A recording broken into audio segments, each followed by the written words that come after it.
Insane asylums have been around for hundreds of years, some dating back to the late 800s.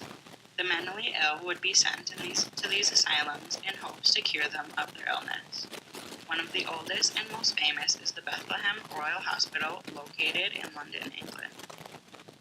It was originally founded by Simon Fitzmary, the former sheriff of London, in 1247. The asylum was run by Christians at first to help shelter the homeless. As the years went on, the institution became more and more populated with the mad people. By 1403, it was a majority of Europe's mentally ill.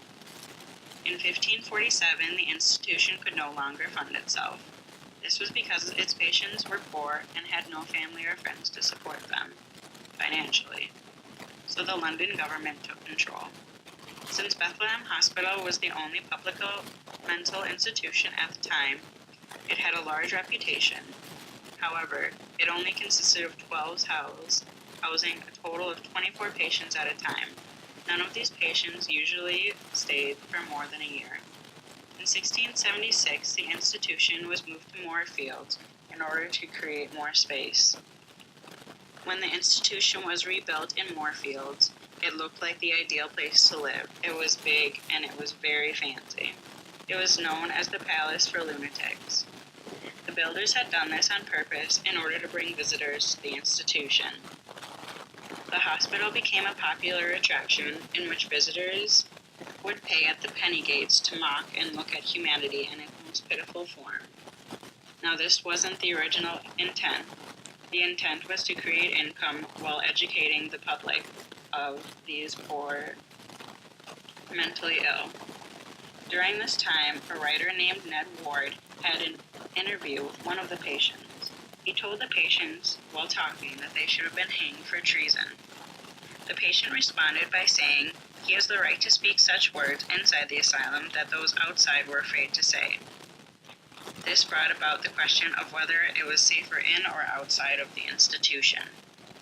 After almost 90 years, the institution closed down to the mass public visits in 1717 in order to help patients and create privacy.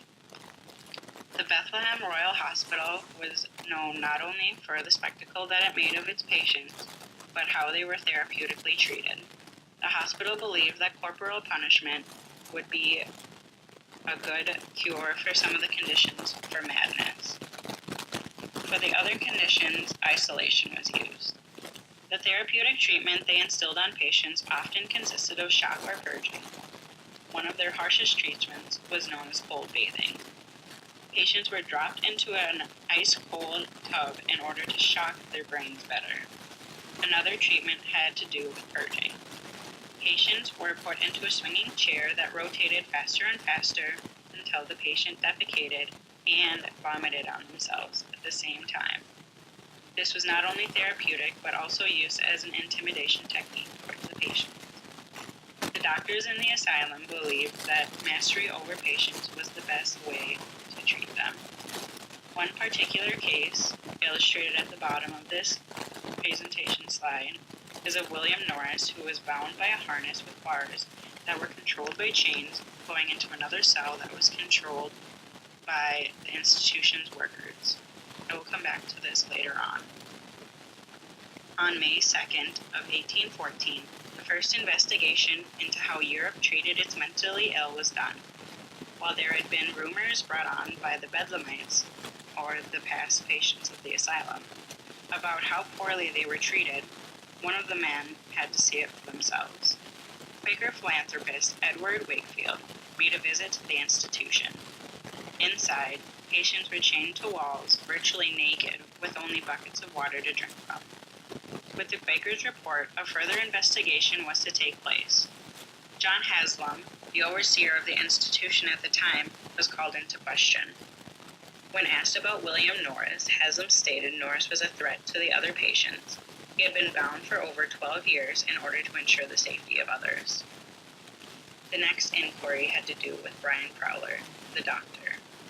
He would dissect the brains of deceased female patients, sometimes cutting off their heads. He was deemed mad by not only Haslam but the court. These investigations helped to open doors and see the inhumane treatment of the mentally ill in Europe at this time. Bethlehem Hospital would now be nicknamed Bedlam. Two things that the investigation brought to light was the idea that we are all somewhat mad and that the mentally ill needed to be treated better. In 1815, Bedlam moved further out of the city in order to create better conditions for its patients. The building was separated into a women and men's ward. A criminal wing was also added to ensure safety for all. Inside these wards, patients were allowed to do different activities like painting and basket weaving. There were also outdoor activities that they could do. The idea of moral management came to light at this time. This was the idea that patients needed to be socialized in order to prepare themselves for going back into the general population. The institution held dances and other activities in order to help this cause. In the 1930s, the institution moved back into London. It now consists of small housing units for their patients. For the majority, it treats addicts and those with eating disorders. It is also used as a research center for psychological disorders.